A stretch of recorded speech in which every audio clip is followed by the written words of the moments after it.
não parar, não precipitar e não retroceder. Então dizer para esse cara, sabe quando nós vamos parar? Nunca. Nunca na sua porca vida. Né?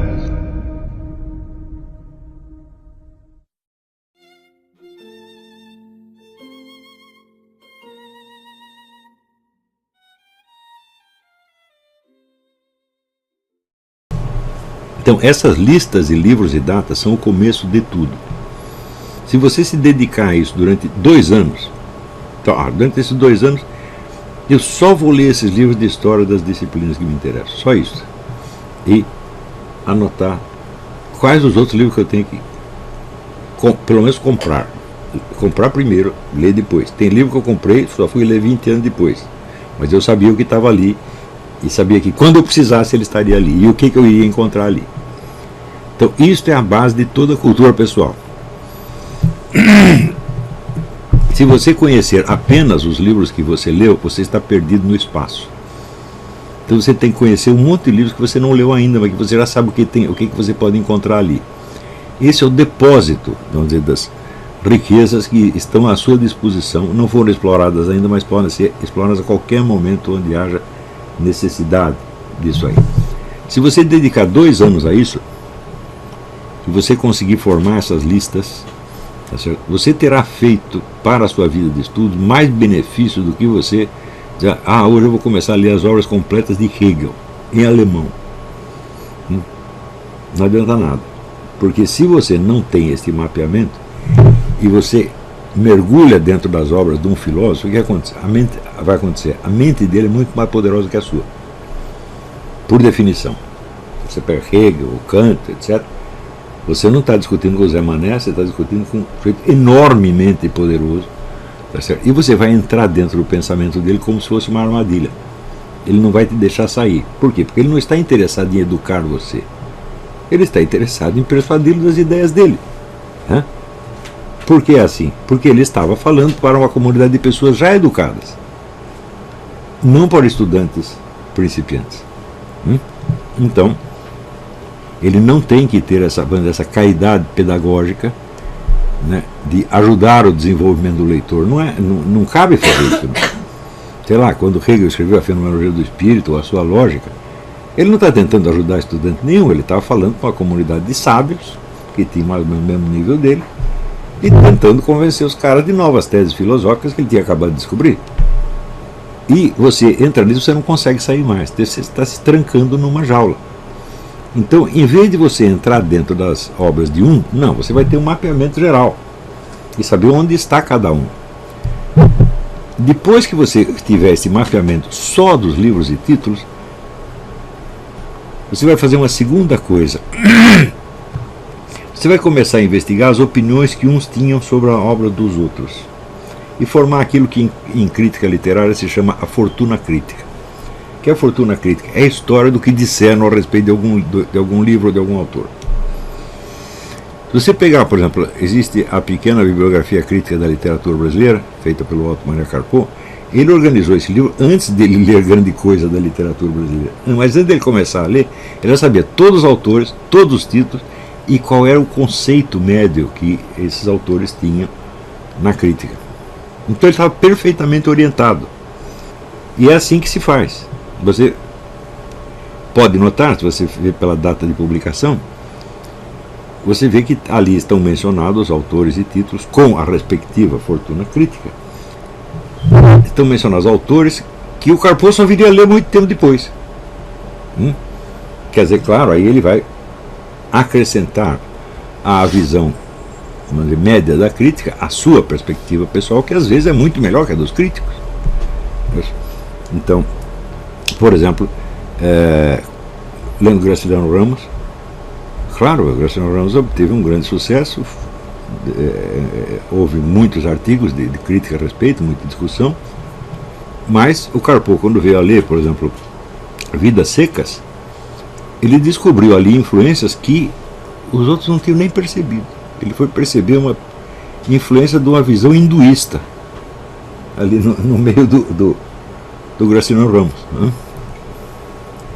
E ela está lá mesmo. Se você lê o Vidas Secas e lê o artigo que o Carpo escreveu, você vê que ele tem razão. Então, Quer dizer, um autor de formação comunista, materialista, de repente tem um elemento hinduísta ali no meio. Só o Karl Popper percebeu isso, muito mais tarde, né? Mas ele pode perceber essas coisas porque ele tem não só um mapeamento dos autores e obras, mas ele tem o conhecimento da fortuna crítica. Ou seja, o consenso crítico e quais são as discussões principais que foram levantadas a respeito. Então, a partir da hora que você tiver as listas dos livros que formam o corpo das disciplinas que lhe interessam, aí você pode investigar um pouquinho mais para ver o que um disse a respeito do outro, tá certo? E como se formam, vamos dizer, os consensos críticos. Consenso crítico que não excluem o erro. Às vezes tem erros monstruosos de interpretação de um autor. E erros que se consagram, às vezes, no consenso crítico. Tá certo? Mas, pelo simples fato de você conhecer as contradições, conflitos e antagonismos dentro do consenso crítico, você já está preparado para enfrentar este assunto quando você for se aprofundar mais especificamente neste autor, neste livro, etc, etc. Tá certo? É bom que você compre os livros e que você os tenha na sua casa, tá certo? Para você poder consultá-los a qualquer momento do dia ou da noite e que eles se tornem, vamos dizer, o seu próprio arquivo de ideias. Eu não costumo fichar livro nenhum porque quem me disse isso, me ensinou isso, foi o Inácio da Silva Teles. Falei, para que eu vou fichar o livro se já está tudo escrito no livro mesmo? Eu anoto ali mesmo e pronto, quando eu preciso eu vou lá, pego o livro na estante e pego a anotação que eu fiz. Então, você anotar, tomar as suas notas nos próprios livros, dispensando-se o maldito negócio das fichas. Eu sugiro que você anote tudo a lápis e não a tinta, jamais a tinta, por um motivo muito simples. Às vezes tem uma parte que lhe chamou a atenção e lhe parece o centro do argumento. Quando você vai ler uns anos depois, você vê que aquilo não era o centro do argumento, o centro estava em outro lado. Fala, bom, agora você rabiscou, fazer o quê? Então, marca lápis, se você for precisar apagar, você apaga depois e corrige. Usando, então, os próprios livros como seu arquivo de ideias. E fazendo com que a sua biblioteca se transforme cada vez mais num instrumento funcional da sua vida de estudo, que ela possa ser usada o tempo todo.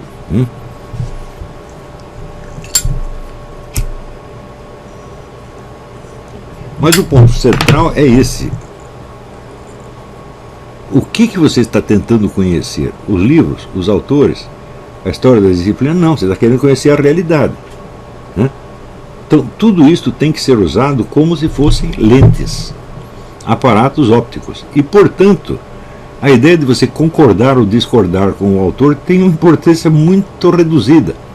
O que é importante não é você concordar ou discordar com o que ele está dizendo, é você ser capaz de usar o que ele está dizendo como uma ótica para você enxergar as coisas daquele ponto de vista. Ora, todos os pontos de vista, em princípio, são legítimos. É quase impossível um sujeito errar 100%. Não é isso?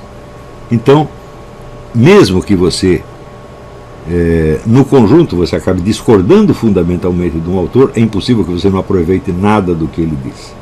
Todo mundo vai te ajudar nesse sentido. Se você os ler não como quem espera deles a revelação da verdade, ou um monte de mentiras sórdidas, tá certo? Mas espera apenas o fornecimento de mais um ângulo de visão pelo qual você olhar as coisas. Aí, com o tempo, você vai descobrir que praticamente todas as discussões públicas do mundo se baseiam em ficções. Ficções, mitos, lendas, etc, etc. Você só encontra uma discussão verdadeira entre pessoas muito estudiosas, que estão muito seriamente empenhadas em descobrir a verdade das coisas. O que não é o caso da média da intelectualidade, muito menos da intelectualidade falante, ou intelectualidade pública, por assim dizer.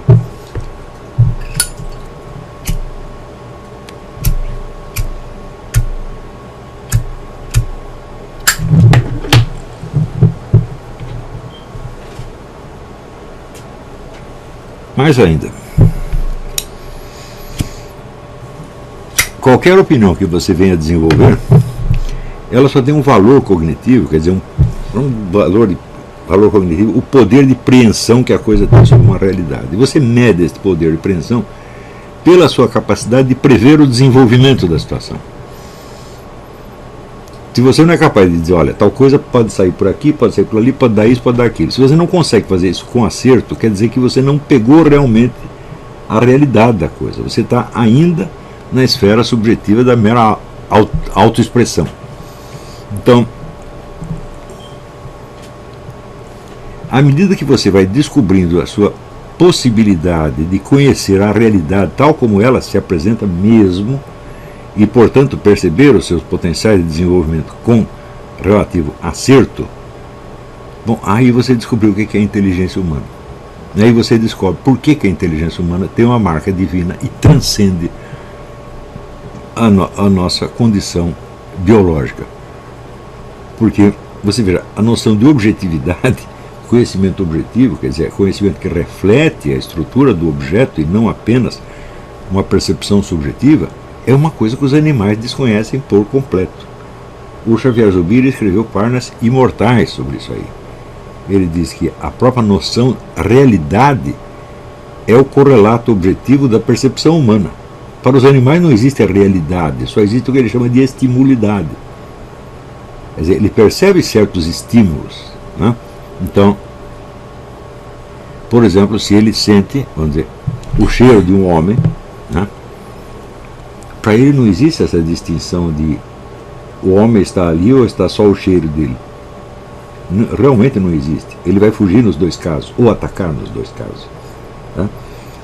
E, no entanto, essa distinção para nós, o famoso negócio de onde há fumaça há fogo. Bom, existe fumaça, tem fogo também. Tá certo? Às vezes tem fogo, às vezes não tem. Nós sabemos disso, mas o animal não sabe. Né? Para o animal, a regra onde há fumaça há fogo vale em 100% dos casos. Por quê? Porque ele fez a curva do reflexo condicionado. E ele não é capaz de criticar o seu reflexo condicionado, a não ser substituindo por outro reflexo condicionado, antagônico. Né? Então, à medida que você descobre isso, você vê que todas as objeções céticas ao conhecimento são feitas por pessoas que não tinham conhecimento e que estão apenas expressando a sua dificuldade de conhecer. Dificuldade que é real e que expressa realmente a experiência deles, mas não expressa nem a natureza do objeto e nem a natureza do conhecimento humano. Então, à medida que você vai pegando essas coisas, a sua percepção de toda a realidade em torno se enriquece de uma maneira formidável. Ontem mesmo eu estava aqui conversando com a Roxane, assim, certas obras de arte, certas músicas, por exemplo, cuja beleza, entre aspas, você não percebe num primeiro momento, porque são muito complicadas, né? Então ele diz, mas uma obra de arte que precisa de explicação não vale. Eu digo, bom, não é que não precisa de explicação, nenhuma explicação vai adiantar. A única coisa que adianta é você ouvir aquela música 1000 vezes, porque daí o que lhe parece uma confusão de sons começa a adquirir uma forma. E na hora que você aprendeu a forma, bom, aí você pegou a estrutura, a ordem interna da música, e aí sim você pode perceber a beleza dela, com aquela ressalva que disse o maestro Sérgio Cheribidache, que a beleza não é senão uma estação intermediária em direção à verdade. Quer dizer, existe algo acima da nossa impressão de beleza. Se você quiser, é algo mais belo ainda. Tá certo? Então, é o que deixa de ser o belo e começa a ser o sublime. Né? Então, você pode ter essa experiência cognitiva em qualquer setor da realidade, em qualquer setor do conhecimento, não precisa ser a arte. Então, mas sempre pode haver uma espécie de fascínio pelas estruturas e formas em si mesmas. Isso é muito comum em dois tipos de pessoas, músicos e matemáticos, que ficam deslumbrados pela forma, sei lá, de uma demonstração geométrica ou pela estrutura de uma música e já não perguntam mais aonde aquilo está indicando, para onde aquilo está apontando. Né? Existe sempre um além, um algo mais. Tá certo? Aí você cai o quê? Você cai no diletantismo, você cai no beletrismo, né? Nessa pseudocultura tipicamente paulista, onde as pessoas gostam de arte, etc., e gostam de se mostrar nesse sentido. O que elas estão fazendo não é irreal, é uma experiência real, sem sombra de dúvida. Mas é apenas a experiência das obras, né? E não da realidade. Ou seja, são como pessoas que se deslumbrassem tanto com as lentes dos óculos que estão usando, que ficassem olhando só para as lentes e não vissem nada mais adiante. E esse mais adiante é o que? É a vida real, é a sua vida real e, portanto, a vida da sua comunidade. Você nunca pode esquecer que você só tem um cérebro que é o seu mesmo, e você só tem uma vida que é a sua mesma. Então, tudo o que você vier a conhecer, você conhece através desses instrumentos. A sua vida, a sua inteligência, a sua capacidade cognitiva. Isso quer dizer que se você não é capaz de mapear a sua própria situação dentro de um conjunto, muito menos você vai entender o conjunto. Então, por exemplo, a análise sociológica da sua vida, qual é a formação da sua família, de onde quais são as suas fontes de dinheiro, do que você tem vivido, tá certo? E quais são os elementos da, entre aspas, ideologia de classe que se impregnaram profundamente em você. Claro, tudo isso você pode examinar com total isenção, sem precisar tomar nenhum partido inicialmente.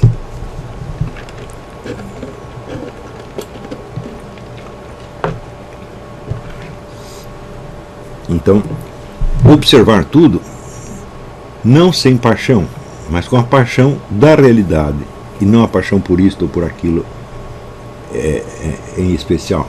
Não a paixão, digamos, por uma ideia, ou por uma ideologia, ou por um partido, ou nem por uma religião. Porque você vê, a formação religiosa, nesse sentido, ela muitas vezes é um obstáculo ao desenvolvimento das pessoas. Por quê? Porque o indivíduo recebe uma mensagem e diz: olha, isso aqui é a palavra de Deus. Então você não pode contestar. Digo, peraí. Tem um problema. Eu, quando leio a coisa, a palavra é de Deus, mas a leitura é minha. Então nada te garante que você está entendendo a palavra de Deus no sentido que Deus quis que você entendesse.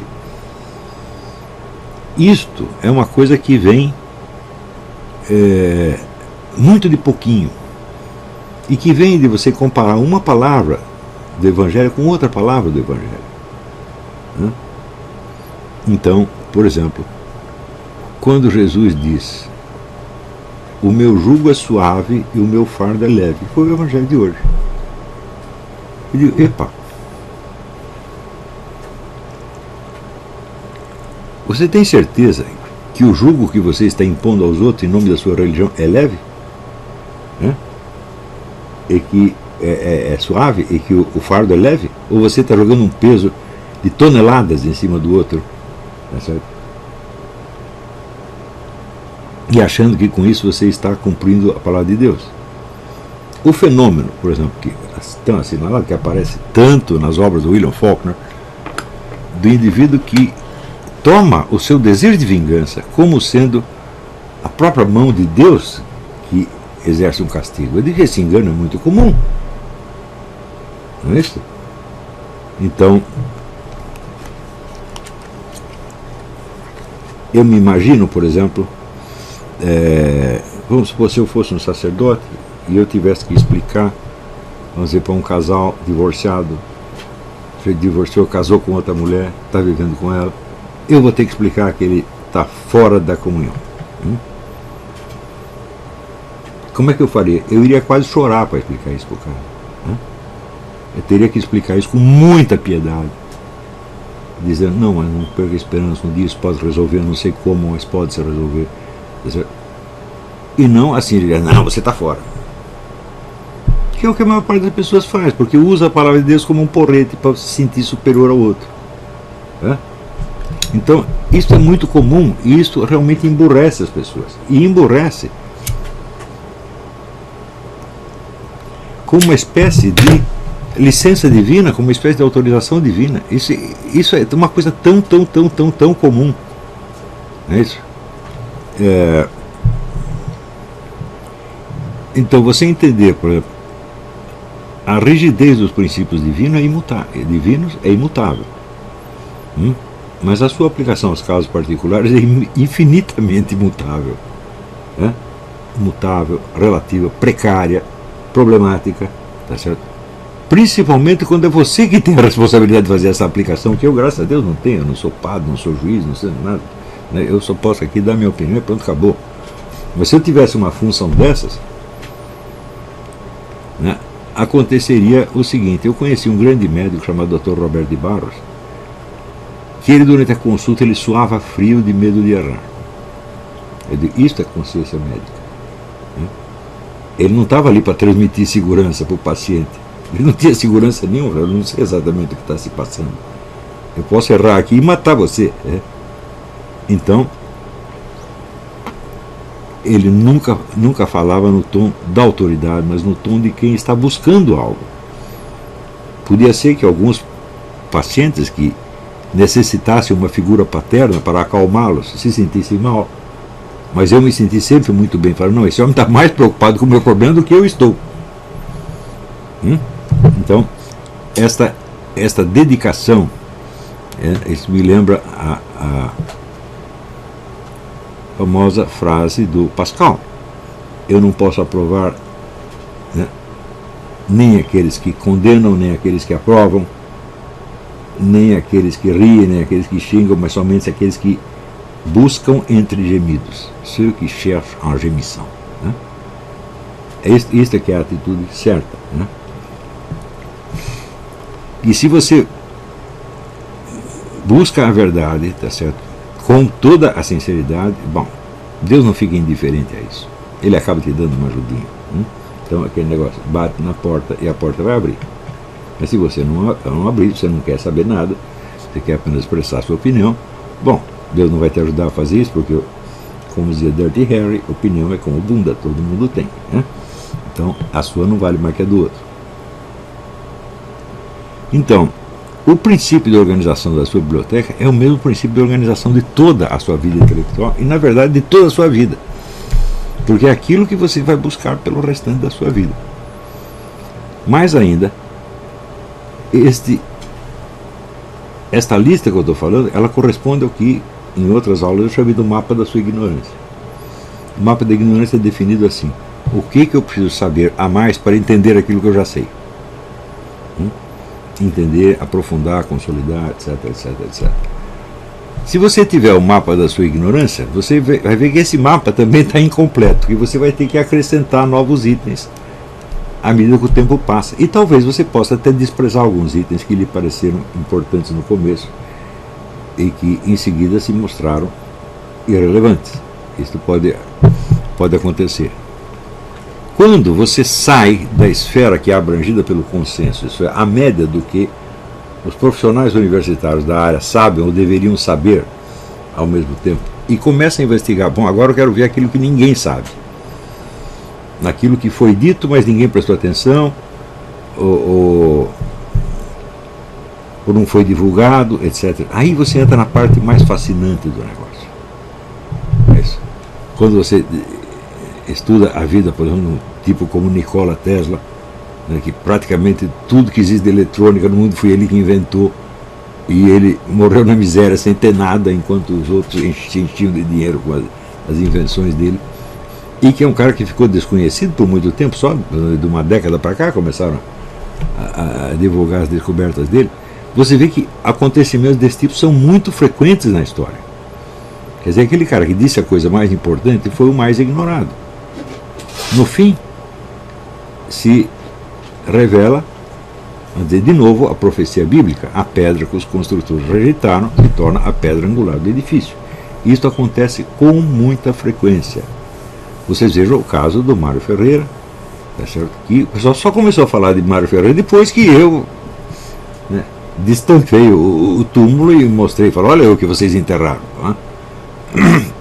Mas ainda assim, vamos dizer, até hoje ele não ocupa no panorama geral do que nós chamamos de cultura brasileira um lugar equivalente, digamos, ao do Gilberto Gil.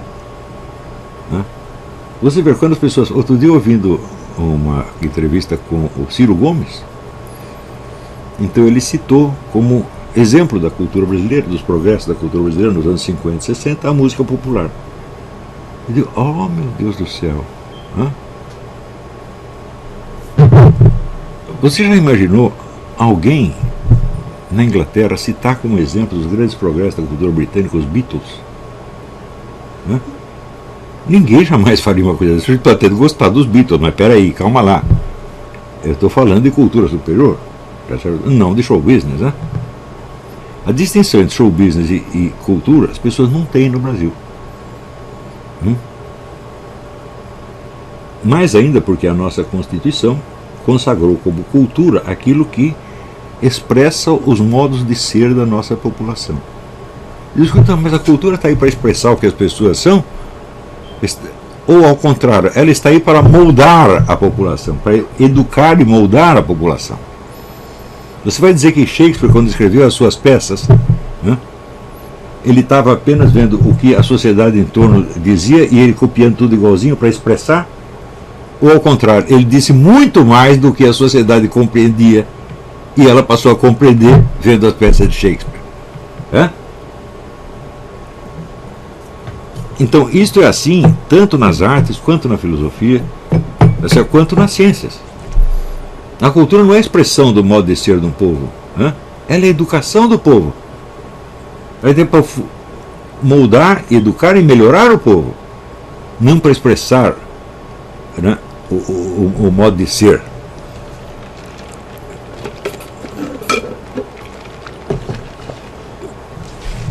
E outro dia mesmo estava lendo no Werner Sombart. Werner Sombart é um tremendo cientista social, e ele estava lá nos anos 30, o pessoal nazista tudo entusiasmado com o nacionalismo germânico, tudo tinha que ser germanizado, só aquilo que era puramente alemão valia, etc. Ele disse, olha, essa preocupação de você nacionalizar as coisas, nacionalizar a cultura, estrangula a capacidade criativa. Tanto estrangula que se você perguntar hoje, bom, aquele período nazista durou um tempão, né? No mínimo uns 15 anos, né? 20, porque antes já era cultura dominante. Que obra de arte a cultura nazista produziu que vale a pena ainda você ver? Nada. Né?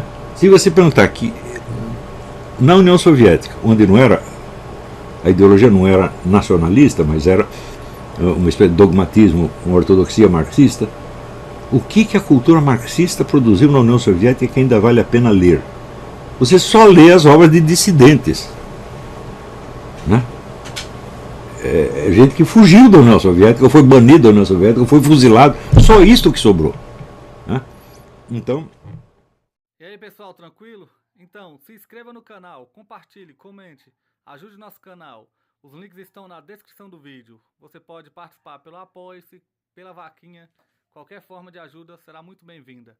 Pode curtir, comentar e compartilhar também para ajudar nosso canal. Quem quiser seguir a gente nas redes sociais estão todas aí na descrição do vídeo. Muito obrigado, sempre com Deus, pátria, família e liberdade. Tamo junto, forte abraço.